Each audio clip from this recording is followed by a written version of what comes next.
Hello Glasgow, this is Ryan. I've bumped into Michael here, who has been kind enough to speak to me about trips abroad, and what we're looking to do is speak to him about maybe somewhere abroad that he's been. First of all, Michael, thank you for doing this. No problem, Ryan. Where is it that you've been abroad that you would say is a wee bit different to Glasgow? Would probably be Berlin.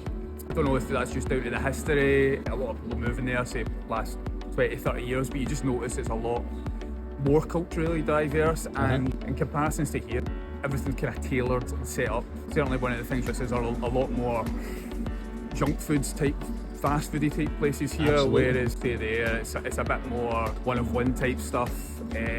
Obviously you still do have your standard big chains or whatever, whether it's a McDonald's or whatever, but there's certainly a lot more diversity, not just in the people, but in the food consumed, the activities that are done, etc. You said about food.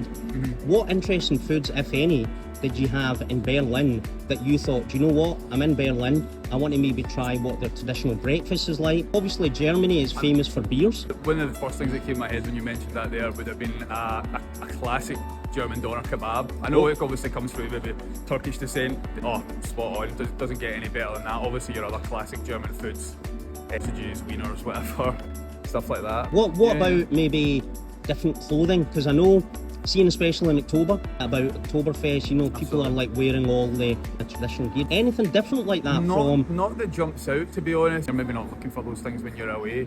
It seems to be, I guess, maybe certainly more relaxed. For me personally, the relaxed element of it is actually a more enjoyable experience rather than, you know, having to be, I guess, dressed up or whatever. Was there any kind of like issues you had with languages? Maybe like a funny story, and that maybe, you know, instead of you ordering a beer, it maybe said something offensive to someone? No, to be honest, the surprising thing about over there is, obviously we're very lucky, but English is basically a second language for a lot of these European countries, so you can kind of get away with it. I think maybe when you go further afield, you would obviously struggle with that kind of thing. You can get away with it over there, basically. No taboos for me, certainly, over there.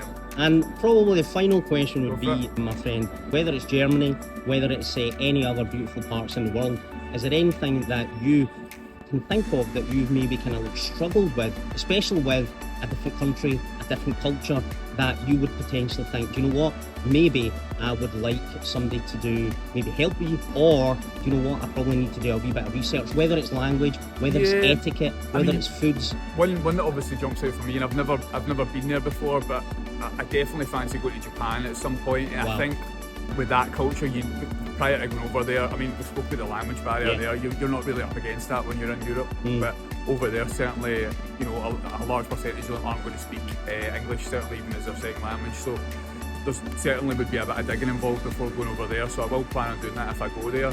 But I generally enjoy kind of putting myself into these other cultures, countries, test yourself, you're learning, and you know, that's what it's all about, experience all these different places, different people, different cultures, and ultimately, you know, 99 times out of 100, even if you are going there in countries not speaking English, they're going to be helpful and they're going to be, you know, kind. As long as you're showing up, you're having a smile on your face, that's the way to go. You know, it's never going to end badly, in my opinion. You know. Fantastic. Listen, Michael, I really appreciate you spending a wee bit of time with me. Thanks for, and as I say, what you're doing is you're helping me. You're helping people try and understand. You know, if you do immerse yourself in different cultures, then of course there can be beautiful things that you're experiencing, but there maybe can be other stuff that either yourself you need to do a wee bit of research on, or other people can help you with. So hopefully we can do that for the community that we're trying to create here. And listen, I really appreciate you, Michael, and thanks for that. Enjoy the rest of your day, mate. Thank you. Take care. Cheers.